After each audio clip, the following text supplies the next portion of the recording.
Hello and welcome along to highlights of the Cadel Evans Great Ocean Road Race 2026, the second round of the Women's World Tour this year.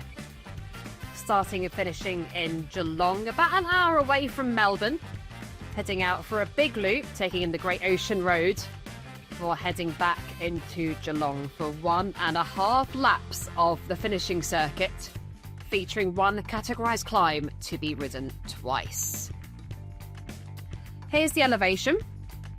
Final climb, the summit of which comes with just 9 kilometres to go before the finish line. 141 kilometres of racing in total and just over 1,500 metres of elevation gain throughout the race.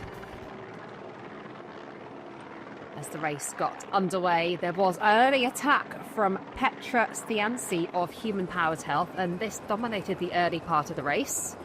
The rider, best known for her climbing ability, took out a huge lead over the peloton with just over 3.5 minutes at 78 kilometres to go. Plenty of teams able to control things, and that gap was holding steady. Gradually, as we approached the final 50 kilometres of the race, that gap was coming down. All eyes were on Ali Wollaston, and we were asking the question of, can she repeat her victory here from last year? Every edition of this race so far has produced a different winner.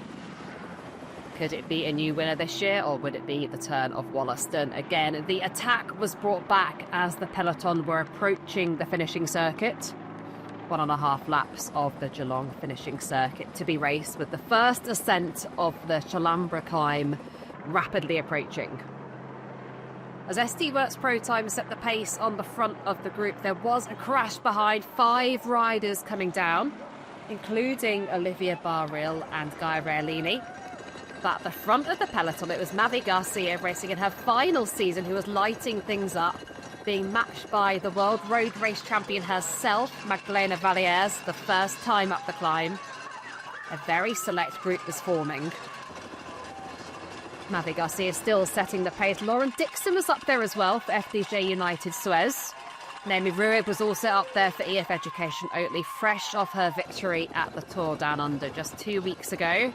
But all eyes were on the rider with number 1 on her back from New Zealand, Ali Wollaston, and she was able to just about hold on to the front group the first time over the climb.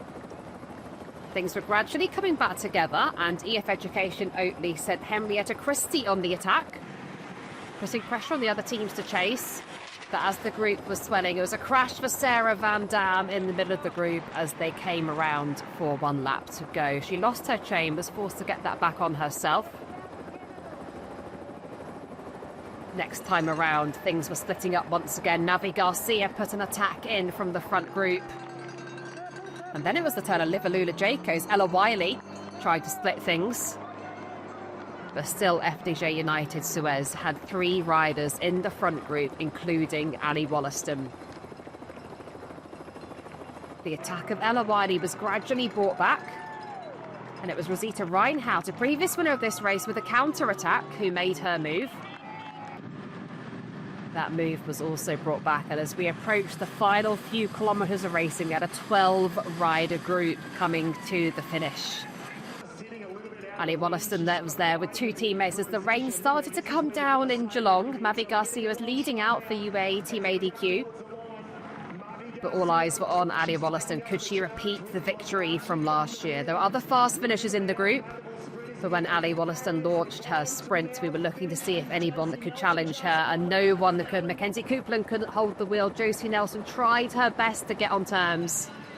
But as the rain came down in Geelong, it was Ali Wollaston with a fantastic victory backing up the win from last year. Delight for Ali Wollaston, delight for FDJ United Suez. Brilliant celebrations among the teammates. Once again, a thrilling finale to the Cadel Evans Great Ocean Road Race for the women. The second round of the World Tour in 2026. This is a replay of the sprint. Wollaston went early, went well clear. Josie Nelson closed the gap ever so slightly, but still Ali Wollaston taking the victory by more than a bike length on the line. Nelson in second. Maria Benito was in third for AG Insurance Soudal. Mackenzie Cookland, the Australian national road race champion, finished in fourth, and Dominika Wlodarczyk of UAE Team ADQ in fifth. Delightful Wollaston pre-race favourite, living up to expectations, taking a stunning victory there, surviving twice up that brutal climb.